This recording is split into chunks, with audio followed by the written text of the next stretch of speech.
A very good morning, friends, to all of you, and welcome to the Sharekhan's pre-market update. What a day it could be for the markets today, where we have seen the Asian markets trading almost more than a 1% up in today's morning trade, and Singapore Nifty is trading almost 99 points up. Now, the most interesting point to note is that yesterday we saw the rupee gaining a lot of strength during the closing, where it closed somewhere around 59.66. And yesterday, although the US markets closed mostly on a flattish note, we have seen a lot of good buying happening in the Asian markets and the Indian markets today. The reason behind that is that what we have seen in the yesterday US markets, that the labor, minutes, Fed minutes was released for the month of June, and what it overall consensus was built in those minutes was that could possibly everyone wanted a consensus that an early exit of the bond buying program, but there has to be a substantial recovery in the overall economy before taking out the bond buying program by the Fed. And post the markets which were closed in the US yesterday, there were some positive statements which came from Ben Bernanke, where he mentioned that the unemployment rate of 7.4% could be overstated, and the overall central bank officials mentioned that the bond buying program would continue unless and until there is substantial recovery in the labor market in the US. And that has led the overall positive sentiments in the global markets, and we have seen the positive movement in the today's morning trade. So for further cues and updates for the future for the markets going ahead, let's have a look at the derivatives data. Good morning, friends. Let's have a view on derivatives. From past couple of trading sessions, we have seen that markets are continuing to trade in a narrow range of around 100 points. And we have seen that with every rise in the market players have been building up their short positions. As yesterday also we have seen that around 1.99 lakh shares were added in open interest, and Nifty futures premium decreased marginally. And we have seen put call ratio also decreased from 1.18 to 1.13, indicating call option has added more number of shares than put option.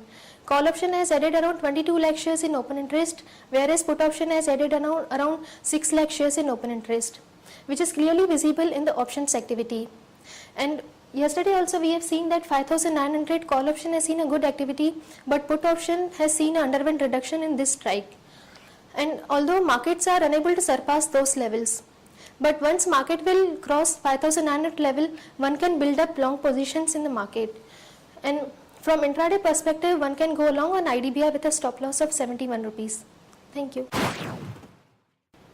For MID news and updates, first and foremost, the news, as I already mentioned, the global markets, the dollar has extended the losses after Bernanke's Davos comments, which was before the US markets ended, and the dollar extends falls on Thursday, rapidly retreating from a 3-year peak after Federal Reserve Chairman Ben Bernanke said highly accommodative monetary policy was needed for the foreseeable future.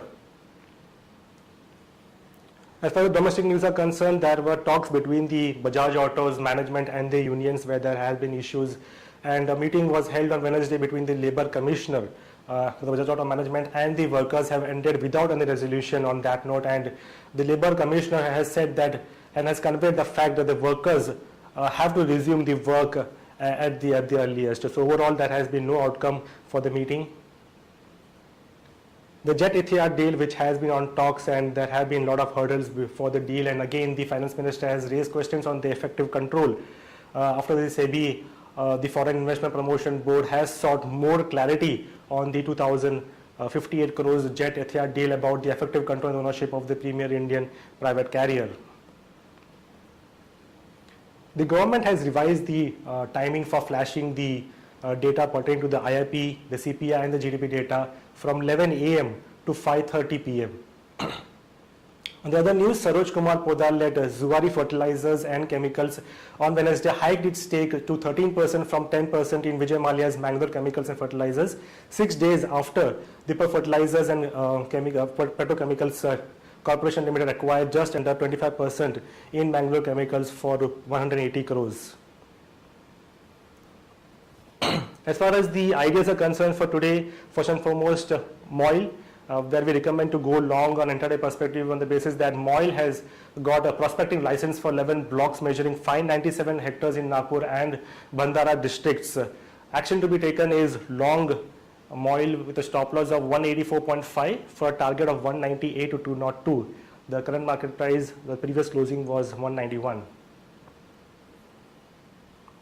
Mahindra & Mahindra, the positive news that the company is likely to develop more than sub 4 meter passenger vehicles. After a successful debut that it has been in the compact car segment, the Mahindra & Mahindra is developing other smaller vehicles in the sub 4 meter range and on the lines of the Vibe. So currently the company is working on a small petrol engines along with the SsangYong Motor Company. So we recommend to go long on Mahindra & Mahindra, the stop loss of 900 for target of 925 to 932.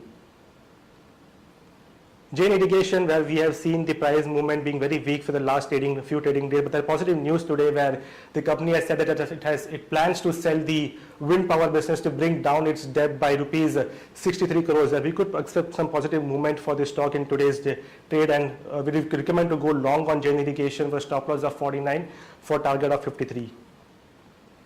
That's it, friends, from the morning MID updates. Thanks and have a nice trading day.